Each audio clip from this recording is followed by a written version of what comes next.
23. Donc Jean, l'évangile de Jean, chapitre 13, verset 33. Et pour ceux qui ont la Bible, Ésaïe 55, c'est la page 820.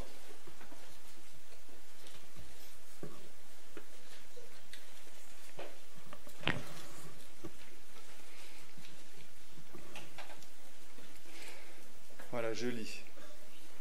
Mes petits enfants, je suis pour peu de temps encore avec vous. Vous me chercherez, et comme j'ai dit aux Juifs, vous ne pouvez venir où je vais. Je vous le dis aussi maintenant. Je vous donne un commandement nouveau. Aimez-vous les uns les autres. Comme je vous ai aimé, vous aussi, aimez-vous les uns les autres. À ceux-ci, tous connaîtront que vous êtes mes disciples, si vous avez de l'amour les uns pour les autres. Simon-Pierre lui dit, « Seigneur, mais où vas-tu » Jésus répondit, « Tu ne peux pas maintenant me suivre où je vais, mais tu me suivras plus tard. » Seigneur, lui dit Pierre, « Pourquoi ne puis-je pas te suivre maintenant ? Je donnerai ma vie pour toi. » Jésus répondit, « Tu donneras ta vie pour moi. En vérité, je te le dis, le coq ne chantera pas que tu ne m'aies renié 3 fois. Que votre cœur ne se trouble point. Croyez en Dieu et croyez en moi. Il y a plusieurs demeures dans la maison de mon Père. Si cela n'était pas, je vous l'aurais dit. Je vais vous préparer une place, et lorsque je m'en serai allé, et que je vous aurai préparé une place, je reviendrai, et je vous prendrai avec moi, afin que là où je suis, vous y soyez aussi. Vous savez où je vais, et vous en savez le chemin. Thomas lui dit, « Seigneur, nous ne savons où tu vas. Comment pouvons-nous en savoir le chemin ?» Jésus lui dit, « Je suis le chemin, la vérité et la vie. Nul ne vient au Père que par moi. Si vous me connaissiez, vous connaîtriez aussi mon Père.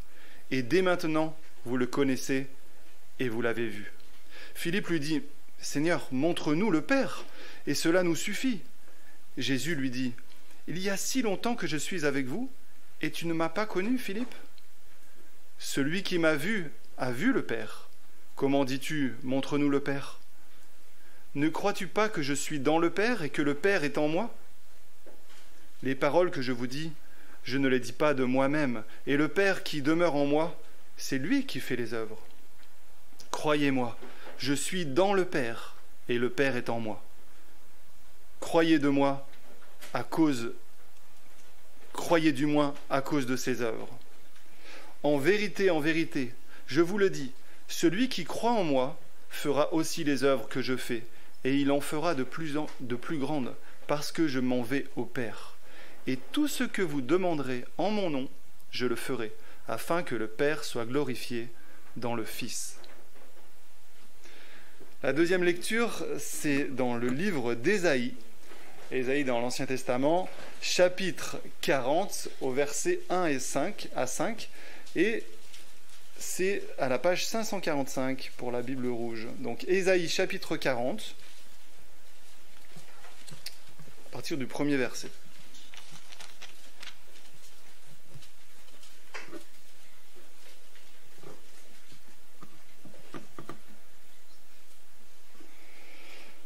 Consolez, consolez mon peuple, dit votre Dieu. Parlez au cœur de Jérusalem et criez-lui que sa servitude est finie, que son iniquité est expiée, qu'elle a reçu de la main de l'Éternel au double de tous ses péchés. Une voix crie, « Préparez au désert le chemin de l'Éternel, aplanissez dans les lieux arides une route pour notre Dieu. Que toute vallée soit exaucée, que toute montagne et toute colline soient abaissées, que les coteaux se changent en plaine et les défilés étroits en vallons. Alors la gloire de l'Éternel sera révélée et au même instant, toute chair le verra, car la bouche de l'Éternel a parlé. » La troisième lecture est dans l'évangile de Marc, donc c'est la page 760, l'évangile de Marc, au chapitre 1 et au verset 23. Chapitre 1, à partir du verset 23.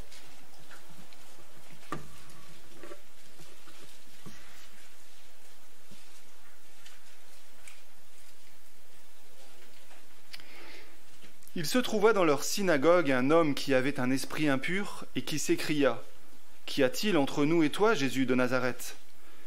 Tu es venu pour nous perdre, je sais qui tu es, le Saint de Dieu. » Jésus le menaça, disant : « Tais-toi et sors de cet homme. » Et l'esprit impur sortit de cet homme en l'agitant avec violence et en poussant un grand cri.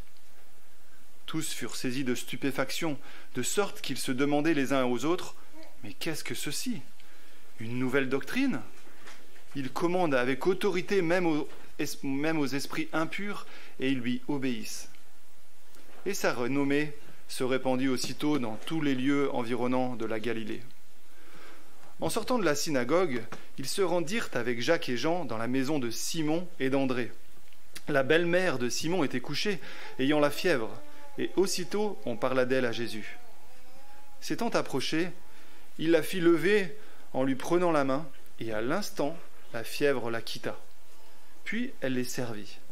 Le soir, après le coucher du soleil, on lui amena tous les malades et les démoniaques, et toute la ville était rassemblée devant sa porte. Il guérit beaucoup de gens qui avaient diverses maladies, il chassa aussi beaucoup de démons, et il ne permettait pas aux démons de parler, parce qu'ils le connaissaient. Vers le matin, pendant qu'il faisait encore très sombre, il se leva et sortit pour aller dans un lieu désert où il pria. Simon et ceux qui étaient avec lui se mirent à sa recherche, et quand ils l'eurent trouvé, ils lui dirent : « Tous te cherchent ?» Il leur répondit : « Allons ailleurs, dans les bourgades voisines, afin que j'y prêche aussi, car c'est pour cela que je suis sorti. » Voilà, les derniers versets que nous devions lire dans la parole de Dieu. Je vous invite à prier, à demander vraiment de l'aide au Seigneur pour la compréhension de cette prédication. Notre Père, merci pour cette parole que nous pouvons lire ensemble librement. Merci parce qu'elle nous permet de te connaître davantage, de savoir que tu es le chemin, la vérité et la vie, que nous n'avons d'autres chemins où aller, parce que, Seigneur, tu es parfait, parce que tu es le créateur de toutes choses, parce que ta seule création nous dépasse. Mais c'est vrai que cette création nous dépasse, mais au-delà de ça, c'est ton amour qui nous dépasse et l'œuvre de Jésus pour nous, cette œuvre parfaite qui nous permet de réaliser et de comprendre que oui, nous sommes de pauvres pécheurs et que nous avons besoin de toi. Et nous te remercions aussi parce que tu ne nous as pas laissés seuls, tu nous as donné ton Saint-Esprit, le Consolateur, qui est pour nous une aide, qui est pour nous un refuge, qui nous donne de pouvoir nous encourager, de nous exhorter à travers ces paroles, afin qu'elles deviennent lumière pour nous, afin qu'elles deviennent vie, et qu'ainsi nous puissions avancer dans cette vie avec une perspective céleste, celle de te voir et celle de passer l'éternité avec toi. Alors nous te prions de bénir Valentin ce matin, de lui donner, de pouvoir prêcher avec zèle, avec aussi l'autorité de ta parole, afin que nos cœurs soient changés, que nos cœurs soient transformés, pour que ta gloire puisse paraître, Seigneur. Que ton nom soit béni et élevé. Amen. Voilà, j'invite aussi les enfants à aller à l'école du dimanche. Et on vous souhaite, les enfants, une bonne écoute, afin que vous puissiez aussi découvrir les merveilles de l'Éternel.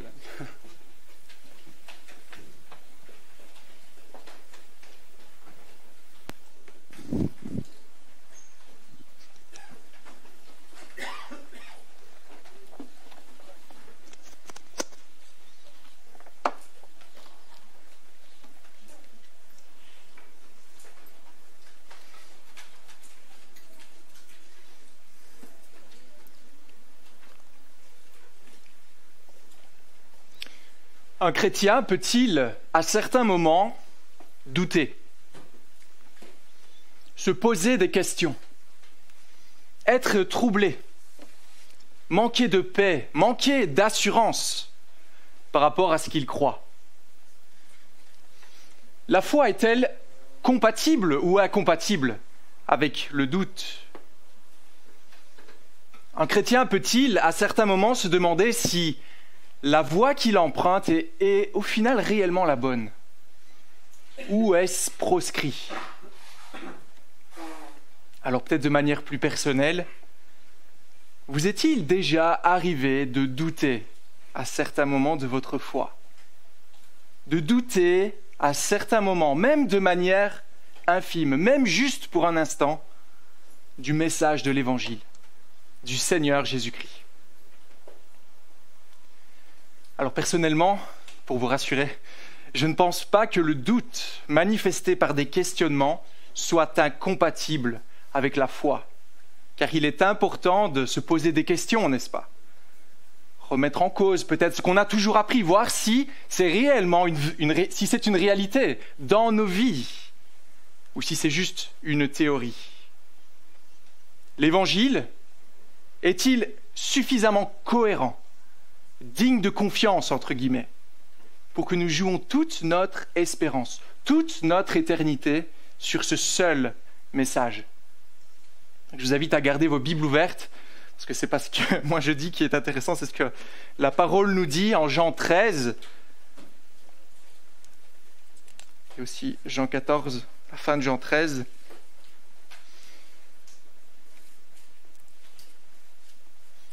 Donc ce matin, on va continuer notre série sur les « Je suis ». Donc ne soyez pas surpris ou frustrés si on ne passe pas à travers toutes les étapes de ce texte. Il y a un angle vers lequel je voudrais aller, conformément à cette série, et il y a plein de perles extraordinaires dans ce texte. On ne va pas toutes les voir ce matin, d'accord? Donc ne vous dites pas, tiens, il n'a pas parlé de ça, il n'a pas parlé de l'amour les uns des autres, etc. Je vais essayer de suivre le plus fidèlement possible la série pour que ça ait du sens. Est-ce permis à un chrétien de se poser des questions? Dans ce texte, on voit déjà 3 personnes qui se posent des questions. 3 personnes qui avaient des doutes, des craintes sur leur avenir et sur leur avenir avec Jésus. On a 3 personnes qui semblent à un moment donné manquer d'assurance, manquer de paix. Mais dans le doute, veillons toujours à avoir la bonne attitude. Et je vous propose un point d'introduction qui va nous servir un petit peu à poser le contexte, à voir ce qui se passe un peu plus dans ce texte. Donc un premier point d'introduction, ce n'est pas le premier point, c'est l'introduction que j'ai appelé « Les causes du doute dans la vie chrétienne et la bonne attitude à adopter face à ces doutes ». Alors 3 personnes apparaissent dans ce texte. Qui sont-ils? 3 personnes qui se posent des questions plutôt. On a Pierre, Thomas et Philippe qui se posent des questions. Qui étaient-ils? C'était des disciples de Jésus, c'est-à-dire des personnes qui étaient avec Jésus depuis presque 3 années, qui partageaient quasiment tout avec lui.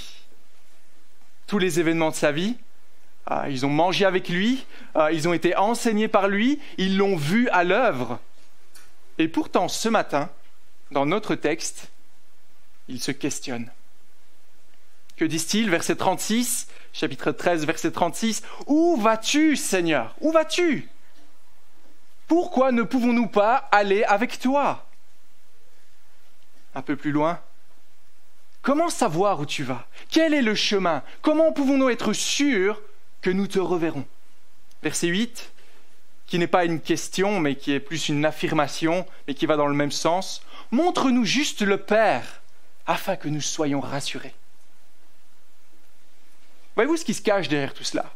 Ces affirmations, ces questionnements de ces 3 disciples, ça révèle une insécurité, un manque d'assurance par rapport à l'avenir. On n'est pas trop sûr où on va. Et maintenant, on va se demander un petit peu, mais qu'est-ce qui a causé ce manque d'assurance? Et il y a 3 éléments qui ont amené ces 3 questions. On va voir ça rapidement. Un premier élément, les circonstances de la vie peuvent nous amener à douter. Les circonstances de nos vies peuvent nous amener parfois à douter. Dans ce texte, nous arrivons à un moment particulier dans cet évangile. Il s'agit du discours dans la chambre haute, où Jésus se rapproche du moment de sa mort. À ce moment-là, Judas est déjà parti pour trahir Jésus, pour réaliser son projet contre Jésus. Ça se passait juste avant. Jésus sait cela, il sait quelle sera sa suite, il sait qu'il se rapproche du moment de sa mort. Alors il commence à préparer ses disciples. Et au verset 33 du chapitre 13, il dit « Mes petits enfants, je suis encore avec vous un peu de temps, pour un peu de temps. Vous me chercherez, et ce que j'ai dit aux Juifs, vous ne pouvez pas venir où je vais, je vous le dis à vous aussi, maintenant. » Voyez-vous ce qui se passe quand Jésus leur parle ainsi? La crainte, le doute, le manque de paix apparaît à cause des circonstances qui sont là pour eux. C'est ce qui ressort de la question de Pierre, versets 36 et 37. Les disciples ici vont en apparence se retrouver seuls. Leur quotidien, qui était là depuis 3 années maintenant, va être bouleversé, chamboulé. En quelque sorte, ils vont perdre le contrôle de ce qu'ils ont toujours connu. Et ça engendre du doute. On peut imaginer peut-être ce qui pouvait passer par leur esprit. On était bien ensemble, on formait une bonne équipe, on avançait, et tout d'un coup, Jésus part. Tout d'un coup, Jésus nous laisse seuls. Vous ne pouvez pas me suivre là où je vais, et un grand bouleversement apparaît dans leur esprit. Du doute commence à s'installer, peut-être de la peur. Est-ce que ça vous est déjà arrivé d'être ébranlé, de perdre pied à cause des circonstances qui ont lieu dans vos vies? Tout se passait bien, vous étiez proche du Seigneur, en phase avec lui. Et tout d'un coup, un imprévu. Et tout votre quotidien est chamboulé. Et vous avez des réflexions comme « Mais pourquoi Dieu permet-il cela? Dieu semble m'avoir laissé seul. On était bien, et là, j'ai le sentiment qu'il est parti. » Le doute apparaît. Deuxième élément. Vous voyez ce qui se cache derrière la deuxième question de Thomas, chapitre 14, verset 5.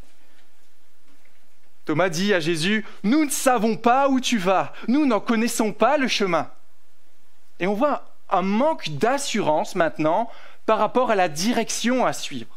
« Seigneur, tu ne nous en dis pas assez. Comment être sûr du chemin à suivre, sûr de la direction? Comment allons-nous faire pour te retrouver si tu pars? Comment allons-nous faire pour ne pas nous tromper? Comment savoir si nous sommes sur le bon chemin? » Voilà une belle opportunité de douter. Et le monde, aujourd'hui, nous propose autant de solutions et de pseudo-vérités qu'il y a de personnes. Et on a toutes les raisons, à un moment donné, de se demander, sommes-nous sur le bon chemin pour être sauvés, finalement? Après tout, il en existe tellement. Il y a tellement de personnes qui prononcent des chemins pour aller à Dieu. Et peut-être même, en les analysant, c'est même plus satisfaisant à vue humaine. Êtes-vous sûr ce matin que c'est en Jésus qu'on est sauvé? Le questionnement, le doute apparaît. Troisième élément qui apparaît lorsque Philippe, au verset 8, enfonce encore le clou lorsqu'il dit quelque chose qui semble au premier abord tellement spirituel, mais qui révèle un cruel manque de connaissance dans la personne de Jésus. Que dit-il? Montre-nous le Père, et ça nous suffit. Montre-nous juste le Père. Ce que nous voulons, c'est voir Dieu. Tout le reste, peu importe. Nous voulons voir la source de toute autorité, et là, nous serons rassurés. Comme Philippe, est-ce qu'il nous arrive parfois de remettre en cause la source de toute autorité? Nous lisons des choses, on voit Jésus qui parle, et puis on réfléchit, on se dit, mais qui a dit cela? Un homme qui a vécu il y a plus de 2000 ans maintenant. Un homme qui plus est mort à un certain moment. Quel poids cela a-t-il aujourd'hui? Après tout, ce que je désire, c'est Dieu. Et on me présente Christ. Le doute peut s'installer. Et si vous vous retrouvez d'une certaine manière dans ces doutes à certains moments, pour nous chrétiens, et également pour les non-chrétiens, qui sont des personnes qui, selon moi, doutent de manière continuelle, sans jamais avoir un raisonnement qui les ramène à Dieu. Voyez ici ce qu'ont fait les disciples. Qu'ont-ils fait? Ils font appel au Seigneur. Ils font appel à Jésus. Ils lui parlent simplement et exposent leurs doutes. Ils ne jouent pas un rôle, ils ne jouent pas au spirituel, mais ils veulent demander à Jésus des éclaircissements. Alors, avant de poursuivre, est-ce mal de se poser des questions? Non, mais nos doutes, nos questionnements doivent nous conduire, comme les disciples, à chercher des réponses. À chercher des réponses satisfaisantes, obtenir des convictions fermes, basées sur des paroles sûres. Ne pas juste se conforter dans une position, dans une conviction peut-être fausse, mais tâchons de rechercher la vérité absolue. C'est d'ailleurs le but de Jésus ici. Lorsqu'on s'adresse à lui, il veut rassurer ses disciples. Et regardez ce qu'il dit au verset 1er du chapitre 14. Il entend cela et dit « Que votre cœur ne se trouble pas.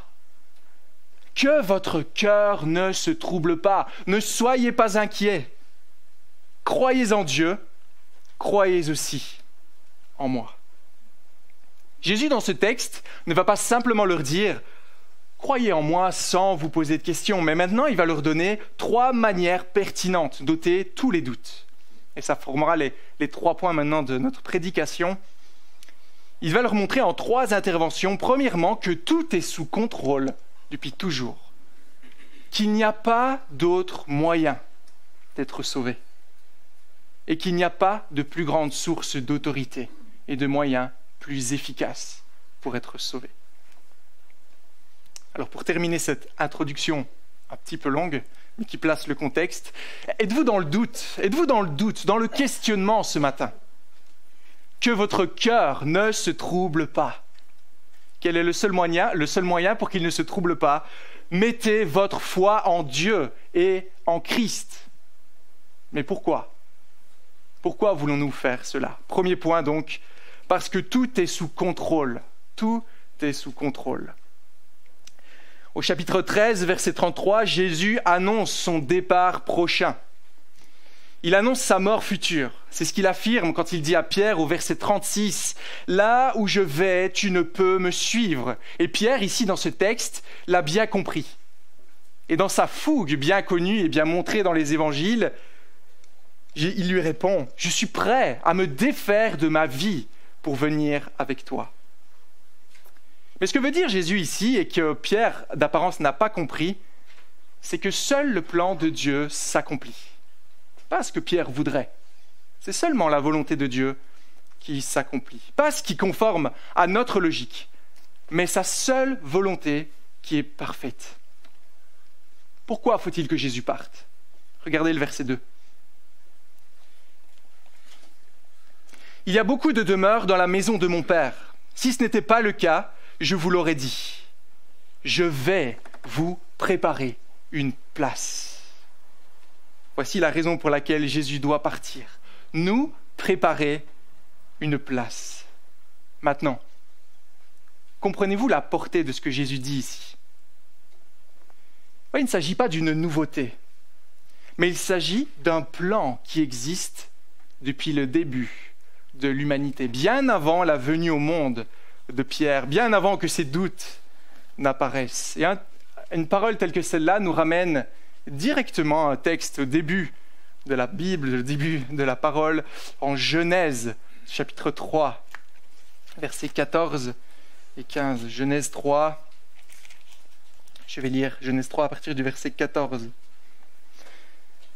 L'Éternel Dieu dit au serpent, « Puisque tu as fait cela, tu seras maudit parmi tout le bétail et tous les animaux sauvages. Tu marcheras sur ton ventre et tu mangeras la poussière tous les jours de ta vie. Je mettrai l'hostilité entre toi et la femme, entre ta descendance et sa descendance. Celle-ci t'écrasera la tête et tu lui blesseras le talon. » Après quoi se trouve ce passage? La chute, n'est-ce pas? L'entrée du péché dans le monde, juste après la révolte du représentant de l'humanité. Voyez-vous ce que Dieu met en œuvre tout de suite après cette désobéissance? Un projet pour écraser la tête du serpent. Un projet pour écraser le tentateur. Mais pourquoi? Pourquoi veut-il faire cela? Car depuis que cet événement a eu lieu, à l'aube de l'humanité, ce que nous méritons tous, c'est d'être loin de Dieu, à cause de cette révolte que nous manifestons tous par le péché, chacun à notre niveau. Mais Dieu, depuis le début et dans son amour, a voulu nous réconcilier avec lui. À partir du moment où le premier homme a désobéi, Dieu a formé ce projet de sauver. Pour faire cela, que fallait-il faire? Attendre la descendance, celui qui viendrait écraser la tête du serpent. Voici la raison d'être de la venue de Jésus en ce monde. Il n'est pas venu sur terre juste pour avoir un peu d'exotisme, mais parce qu'il avait une mission qui était bien connue de lui-même dès le départ. Jésus est venu pour nous préparer une place, une autre manière de dire, plus littéralement, une pièce auprès de lui, une pièce auprès de Dieu, un endroit où nous serons proches de Dieu. Par quoi devra-t-il passer? Genèse 3,15 nous l'a dit. Il sera mordu au talon, c'est-à-dire par la mort. La mort était le seul moyen de nous racheter. Pourquoi cela? Car il fallait que quelqu'un paie le prix du péché, afin que la justice de Dieu soit complète, que la justice de Dieu soit satisfaite. Et c'est ce vers quoi tout l'Ancien Testament veut diriger nos regards. Quand on passe du temps à travers tous ces livres de l'Ancien Testament, on recherche qui est celui qui viendra écraser la tête du serpent, rétablir cette relation avec Dieu, jusqu'à arriver à Jésus-Christ. Voilà également ce que beaucoup de prophètes à travers l'Ancien Testament ont annoncé, à travers Jésus-Christ. Voilà pourquoi Jésus doit partir. Voilà pourquoi Jésus doit mourir. Ce n'est pas un échec, ce n'est pas une erreur, mais plutôt une preuve de l'accomplissement du plan de Dieu dans les moindres détails. Et vous voyez, cet événement, plutôt que de nous refroidir par rapport à ce message, mettre du doute, doit au contraire nous réjouir, doit au contraire nous affermir. Le plan de Dieu s'accomplit à la lettre et est totalement efficace. Même s'il y a plus de 6000 ans entre ces deux événements, ce qui avait été indiqué à un moment donné est réalisé. Et cela afin que cette merveilleuse parole du verset 3 soit accomplie pour les disciples, mais également pour nous. Et puisque je vais vous préparer une place, je reviendrai, je vous prendrai avec moi, afin que là où je suis, vous y soyez aussi. Quelle promesse extraordinaire Jésus nous fait. Voyez-vous comment Jésus rassure Pierre ici, dans ce premier point? Il lui montre la cohérence, toute la cohérence, l'accomplissement à la lettre du projet de Dieu. Dans ces quelques mots. Pierre, il faut que je parte. Il faut que je parte seul. Il faut que je meure. Sinon, le plan de Dieu, qui est là depuis le début, ne s'accomplira pas. Seigneur, où vas-tu? Où vas-tu? Je vais vous préparer une place. Pourquoi ne peut-on pas venir avec toi? Car c'est Jésus seul qui peut sauver du péché. Et ça devait passer par sa mort à la croix, où il portera notre péché. Même le fait d'annoncer le reniement de Pierre, je ne vais pas passer trop de temps là-dessus, fait partie de son plan ici au verset 38. Il savait tout cela à l'avance et ça ne fait que conforter que le plan de Dieu se réalise à la lettre. À cela, Thomas dit au verset 5, mais comment saurions-nous le chemin? Comment saurions-nous le chemin de là où toi tu vas, Seigneur Jésus? Et son manque de compréhension nous conduit à notre deuxième point. Pas d'autre moyen. Pas d'autre moyen. Maintenant, voyez les paroles extraordinaires de Jésus qu'il dit à Thomas au verset 6 pour le réconforter. Thomas est dans le doute, dans l'angoisse par rapport à la direction à prendre et Jésus lui dit « C'est moi qui suis le chemin, la vérité et la vie. On ne vient au Père qu'en passant par moi. » C'est moi le chemin, c'est moi la vérité, c'est moi la vie. Que veut-il dire? Que Jésus, c'est le seul moyen d'être sauvé. Jésus seul est le seul moyen de demeurer dans la vérité. Lui seul est le moyen d'avoir la vie éternelle. Je vais vous préparer une place, mais pour y aller, le seul moyen, c'est de passer par moi. Voyez encore une fois l'exclusivité de Jésus-Christ tel que l'Évangile nous le présente. Le salut n'est possible que par Christ. Si ce matin vous croyez en un autre moyen, si vous ajoutez certaines choses, eh bien vous n'allez pas là où Jésus nous indique, là où il nous dirige. Mais vous irez ailleurs. C'est ce qu'il dit déjà aux Juifs qui ont refusé de croire en Christ et qu'on a déjà vu tout au début de cette série en Jean chapitre 8, 21. Si vous rejetez le Christ, vous ne pouvez pas aller là où il va, là où il prépare une place, mais il dit en Jean 8, vous mourrez dans votre péché. Il n'y a pas plusieurs chemins. Il n'y a pas de risque de se tromper. Il n'y a pas d'autre message de vérité, pas d'angoisse. À aucun moment, si nous sommes en Christ, nous sommes sur la bonne voie. Si nous sommes en Christ, vous êtes au bon endroit.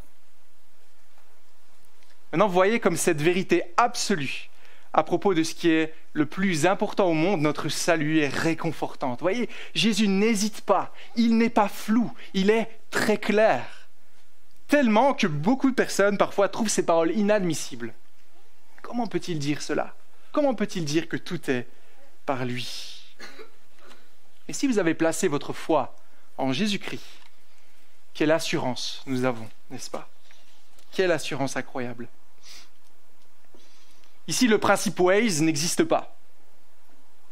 Qu'est-ce que je veux dire? Pour ceux qui ne connaissent pas Waze, Waze, c'est un GPS qui nous indique le chemin, mais qui corrige la trajectoire à tout moment pour essayer de nous faire passer par le meilleur chemin de la meilleure manière. Il change l'itinéraire.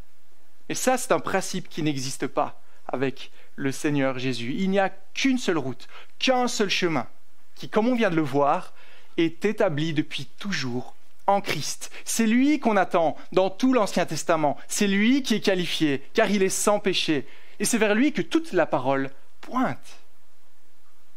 Et donc s'il y a à un certain moment des circonstances, d'autres voix peut-être qui nous parlent, qui nous indiquent d'autres chemins, non, c'est ce seul chemin qui est le bon. Même s'il y a des embûches, même s'il y a des embouteillages sur le chemin. Et vous voyez, beaucoup comprennent mal cela encore aujourd'hui. On parle du christianisme comme une religion de tolérance, d'acceptation, d'amour. Et tout n'est pas faux, mais attention de maintenir l'essentiel, afin de ne pas perdre tout le sens de notre foi. Attention de garder ces vérités coûte que coûte, au point même de rompre la communion fraternelle, si nécessaire. En fait, gardons cette vérité au moins autant que le Seigneur lui-même. Et au vu des paroles du Seigneur, nous voyons que l'Évangile tranche, n'est-ce pas? D'une manière assez nette, entre la vérité, pour séparer la vérité du mensonge. Beaucoup parfois, avec le verset 2, utilisent cela pour essayer d'élargir le champ de l'Évangile, les accès à Dieu. Le verset 2 nous dit « Il y a beaucoup de demeures dans la maison de mon Père ». Et certains comprennent cela comme « Il y a beaucoup de moyens d'accéder à Dieu. L'essentiel, c'est de croire. L'essentiel, c'est d'avoir la foi. » Mais la foi en quoi? La foi en qui? Vous voyez, attention ici de bien prendre tout le passage dans son ensemble. Il y a beaucoup de demeures, mais il n'y a qu'un seul chemin. Beaucoup de religions aujourd'hui prônent la foi en Dieu, le pardon des péchés. Mais il n'y a qu'un chemin, une seule vérité, un seul moyen d'obtenir la vie. Et c'est en Christ. Imaginez qu'on vous offre, à vous et votre voisin, une villa merveilleuse, incroyable. C'est pour vous, c'est tout frais payé. Et évidemment, il y a un hic, c'est qu'elle se trouve sur une île à 100 km de la côte. Et là, vous voyez la difficulté pour atteindre cette île, c'est impossible par nous-mêmes. Vous n'avez pas de bateau, vous n'avez pas de moyens, pas d'hélicoptère. Et là, vous voyez un pont magnifique, une route tracée qui mène tout droit sur cette île. Le chemin par excellence à prendre. Et là, vous dites, mais c'est extraordinaire. Il y a même un pont qui relie cette île à la côte. Et là, vous vous tournez, vous voyez votre voisin en train de mettre son maillot de bain pour sauter à l'eau. Mais non, c'est pas comme ça que ça marche. On ne peut pas contourner ce pont. On ne peut pas y aller à la nage. C'est seulement par Christ qu'on peut atteindre ce qu'il nous donne. Et tout le monde peut dire cela. Tout le monde peut dire « Je crois en Jésus-Christ ». C'est facile à dire, n'est-ce pas? Je crois en Christ, on prend le ticket et on a tout gagné. Mais comment savoir si réellement vous avez emprunté, nous avons emprunté ce chemin? Est-ce que Jésus est le centre de votre vie? Est-ce qu'il est au centre de vos activités, au centre de vos réflexions, au centre de votre famille, de vos décisions, de votre ministère, de la prédication, de votre église? Ou est-il accessoire? Est-il juste une bouée de sauvetage? Ou est-il mélangé peut-être à d'autres moyens? Si c'est le cas, peut-être que vous n'avez pas compris que tout converge vers le Christ, qui est le centre même de notre foi et de toute notre vie. Vous voyez, le message est simple, en Christ seul, mais les implications sont énormes. Connaître le seul chemin doit changer nos vies d'une manière drastique, incroyable. On ne vit plus pour nous-mêmes, mais on vit pour le Seigneur. Un chant que nous chanterons à la fin de cette prédication dit « Oh, rends-moi pur ou je meurs. Rends-moi pur ou je meurs. Rends-moi pur, Seigneur Jésus, ou je n'ai pas d'autre solution. » Et ça doit être notre prière, notre plus grand désir, être toujours plus conforme à l'image de Jésus-Christ, demeurer en lui, se réjouir en lui et dans rien d'autre. C'est là que se trouve notre plus grand réconfort, même dans les moments de doute, de crainte ou de questionnement.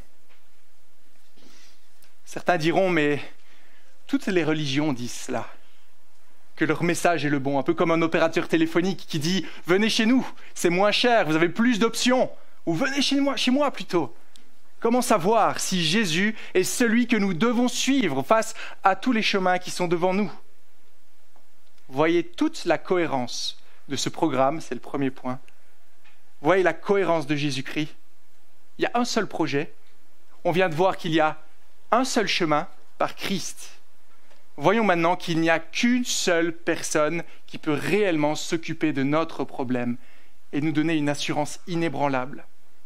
Une seule personne qui est la source de toute autorité. C'est le dernier point. Pas de plus grande source d'autorité, de fiabilité.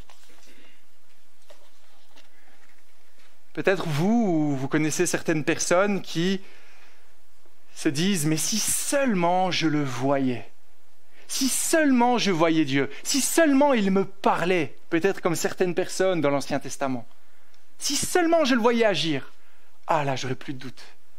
Là, ce serait juste incroyable. Là, je n'aurais plus qu'à plier le genou devant lui. » On veut des preuves aujourd'hui. On veut des preuves qu'on n'est pas dans l'illusion, qu'on n'est pas endoctriné, qu'on ne s'est pas trompé. Et c'est d'ailleurs un peu ce que Philippe nous dit ici au verset 8. Que demande-t-il? Il demande un accès direct à Dieu. Il demande une sorte de révélation directe à Dieu lui-même. Montre-nous le Père, et ça nous suffit. Montre-nous le Père. Et là où il a raison, c'est qu'il réalise, comme beaucoup, qu'il n'existe pas d'expérience plus sublime, plus grandiose que de contempler Dieu tel qu'il est, dans sa splendeur inimaginable, dans sa gloire transcendante. Voilà ce qui donnerait du poids, voilà ce qui nous rassurerait, voilà ce qui ferait autorité dans la vie de chacun. C'est ce qui s'est passé même dans la vie de certains grands hommes dans la Bible. Vous pensez peut-être à Moïse. Il a demandé à voir la gloire de Dieu. Exode 33. Qu'a-t-il vu? Il n'a eu que le privilège de contempler le dos de la gloire divine. Voyez pourtant ce que Jésus nous dit au verset 9 ici, avec tristesse. Il y a si longtemps que je suis avec vous, et tu ne me connais pas, Philippe. Celui qui m'a vu a vu le Père. Celui qui m'a vu, celui qui voit Jésus-Christ, a vu Dieu le Père. Voyez-vous ce qu'il est en train de nous dire? Les disciples, tout comme nous aujourd'hui, qui contemplons Jésus à travers sa parole, avons le privilège extraordinaire de pouvoir contempler Dieu en regardant à Jésus-Christ. Jésus, la représentation parfaite du Père. Le « je suis éternel », le « je suis créateur », le « je suis » qui vient sauver. Maintenant, si comme Philippe, nous ne comprenons peut-être pas encore qui est Jésus dans toute sa splendeur, voyez ici la manière dont il le rassure. Voyez, Jésus ne dit pas simplement « crois en moi » et c'est tout. Mais il va lui donner des arguments pour croire en lui. Il se révèle, il dit « vois que je suis Dieu », mais il donne des raisons de croire cela afin de dissiper les doutes. Et il met en avant deux éléments qui prouvent ce qu'il prétend être. Verset 10 et verset 11. « Ne crois-tu pas que je suis dans le Père et que le Père est en moi ?» Il y a du doute là. « Les paroles que je vous dis, je ne les dis pas de moi-même. C'est le Père qui vit en moi qui les fait, ses œuvres. Croyez-moi, je suis dans le Père et le Père est en moi. Sinon, croyez au moins à cause de ses œuvres. » Deux choses pour croire que Jésus est dans le Père, que le Père est en Christ. Ses paroles et ses œuvres. Jésus, durant tout son ministère terrestre, qui nous est rapporté dans les évangiles, a parlé et agi d'une manière extraordinaire. Il était un homme peu commun, qui ne laissait personne indifférent. Imaginez un peu si une grande personnalité, le président Macron, venait ici sur Mulhouse. Qu'est-ce qui se passe? Qu'est-ce qui se passerait? À quoi on s'attendrait? Il y aurait de l'effervescence peut-être. On nettoierait les rues. Il y aurait des comités. Il y aurait peut-être des manifestants. Il y aurait des personnes qui bloqueraient les routes. Si bien que notre itinéraire en serait perturbé. Qu'est-ce qui se passe? Quelqu'un d'important arrive. La sécurité est mise en place. Quelque chose d'important est en train de se passer. Une personnalité importante est en train d'arriver. De la même manière, partout où va Jésus, de grands effets se produisent et attestent qui il est. Le mal recule, il enseigne comme personne, il guérit les aveugles de naissance, il guérit des maladies, il ressuscite des morts. Tout cela, non pas pour attirer les regards sur lui, mais pour nous prouver qui il est.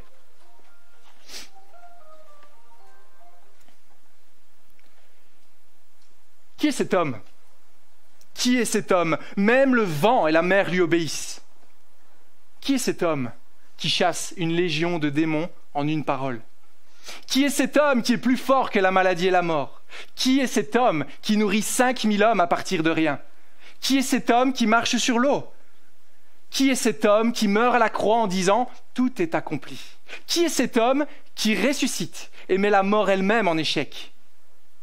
Qui est cet homme qui, avec de simples mots, change le cœur de pécheurs perdus? Il n'est autre que Dieu lui-même, le Créateur des étoiles, qui vient vers nous, qui est venu visiter sa création. Et ça, il faut bien comprendre cela. Avez-vous des doutes à propos de Jésus? Avez-vous des doutes à propos de l'Évangile? Voyez à nouveau que c'est Jésus, seul et personne d'autre. C'est seul lui, car c'est seul Jésus qui est Dieu. Personne d'autre ne pouvait nous sauver de notre péché. Pas un prophète, pas un substitut, pas une création de Dieu, encore moins nos propres efforts. Seulement Dieu, sinon ce ne serait jamais suffisant. Il n'y a que Dieu qui peut faire en sorte que notre dette envers lui soit effacée de la bonne manière, de manière totalement efficace. Il n'y a que lui, aucun autre substitut. Et c'est ce que nous avons d'ailleurs lu en Ésaïe 40. Ésaïe 40 place le contexte d'un peuple pécheur qui mérite un jugement. Et à un moment donné, en Ésaïe 40, on arrive à la consolation de ce peuple. Comment a lieu cette consolation? Parce que l'Éternel arrive lui-même, parce que l'Éternel est descendu. Et cette parole a été reprise dans l'évangile de Marc. De la même manière, la consolation du peuple, le péché de l'humanité, il peut être pardonné uniquement parce que Jésus-Christ est venu. C'est de cette manière-là que Marc montre que l'Éternel est venu visiter sa création. Avez-vous des doutes à propos de Jésus? Croyez au moins à cause de ses œuvres qui attestent sans réserve qui il est. Avez-vous des doutes à propos de sa personne? Voyez que personne n'a jamais parlé, n'a jamais agi comme lui. Lui seul est la source d'autorité absolue, le seul qui peut réellement accomplir ce qu'il promet. Si vous avez commis un délit, que vous méritez une peine, peut-être une amende ou une peine de prison, mais que votre voisin arrive ou un ami vous dit « Ouais, t'as pas besoin d'aller au tribunal, je pense qu'il n'y a pas de problème avec ça. Je pense que tu peux t'en aller libre. » Quel poids cela? Ça n'a pas un grand poids, ça n'a pas une grande source d'autorité. Mais si le juge lui-même vient vous dire « Écoute, tu es libre, il n'y a aucune charge retenue contre toi. » Là, c'est différent. Vous voyez? De la même manière ici, ce que Jésus veut nous dire afin de dissiper nos doutes, c'est que ce n'est pas un homme avec une faible autorité qui parle, mais c'est l'Éternel qui a toute autorité. C'est lui qui nous dit qui il est ici. C'est lui qui nous dit que nous pouvons être sûrs d'être sauvés. Voilà comment être rassurés. Voir que l'Évangile contient le message unique du salut de Dieu, de sa grâce. Que ce message s'accomplit en parfaite cohérence avec ce qui est prévu et que c'est la seule manière efficace de pouvoir être sauvé. J'arrive tout doucement à la fin de cette prédication et il y a une certaine frustration parce qu'il y a encore beaucoup à dire sur ce texte et même dans la suite, mais j'ai quand même réduit pour que vous puissiez rentrer quand même pour midi. Voyez-vous comment lutter contre le doute? Comment Jésus a-t-il procédé? Il faut se plonger dans les paroles de Jésus, remplacer ses doutes par des vérités inébranlables et merveilleuses, des vérités cohérentes. Voyez même ici comme les paroles de Jésus ont marqué ses disciples. Jean, quand il a écrit son évangile, ne l'a écrit que très tard, quand il était très vieux. Et pourtant, il a pu nous rapporter les paroles de Jésus avec une telle précision. Pourquoi ? Parce que ces paroles de Jésus, que nous connaissons tellement bien, n'est-ce pas, étaient gravées au plus profond de lui, étaient restées intactes. Voilà l'application pour nous. De la même manière que ces paroles de Jésus que nous connaissons pénètrent au plus profond de notre âme, que nous en soyons convaincus, peu importe les circonstances de la vie, peu importe ce que le monde nous propose.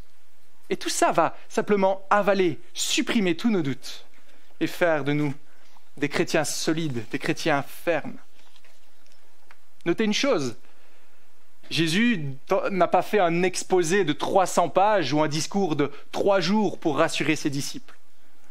On n'a pas besoin de tout savoir, tous les détails. Mais ici, nous avons l'essentiel pour enlever toute forme de doute. C'est de cette manière qu'il répond à ses disciples qu'il aime. Il leur dit, « Je contrôle tout. Je suis le seul chemin. Je suis Dieu lui-même qui vient sauver parfaitement sa création. » Il n'y a pas d'autre option valable, les amis. Pas d'autre option. Maintenant, pour vous, peut-être qui doutez de manière continue, pour les non-chrétiens peut-être ce matin dans cette salle, pour ceux qui ne croient pas en Dieu, ou peut-être pour ceux qui rejettent le Christ, qui ne sont pas trop sûrs de Jésus-Christ. La vraie question, suite à ces paroles de Jésus, il me semble, n'est pas de commencer à analyser les pour, les contre, mais de se demander, face à de telles paroles, y a-t-il réellement de la place pour le doute? Y a-t-il réellement de la place pour l'incrédulité? Voyez comme l'Évangile est construit, fiable, cohérent. Voyant cela, étant conscient de cela, étant mis face au seul chemin possible, vous n'avez que le choix de l'accepter ou de le rejeter. Mais sachez que si vous persévérez dans votre doute, peut-être qu'il s'agit d'un autre problème. La Bible nous en parle également, elle nous parle de l'endurcissement du cœur de l'homme, et je ne vais pas en parler, c'est un autre sujet, on en a déjà parlé. L'homme qui ne veut pas recevoir le Seigneur Jésus malgré les évidences, malgré que, c'est pas très beau de dire ça comme ça, mais que ça nous crève les yeux. C'est évident à propos de Jésus. Mais pour nous qui connaissons, pour nous qui sommes engagés sur cette voie, pour nous qui sommes chrétiens aujourd'hui, chers frères et sœurs, que votre cœur ne se trouble pas, qu'il ne se trouble jamais. Rejetons le doute, ne le tolérons pas.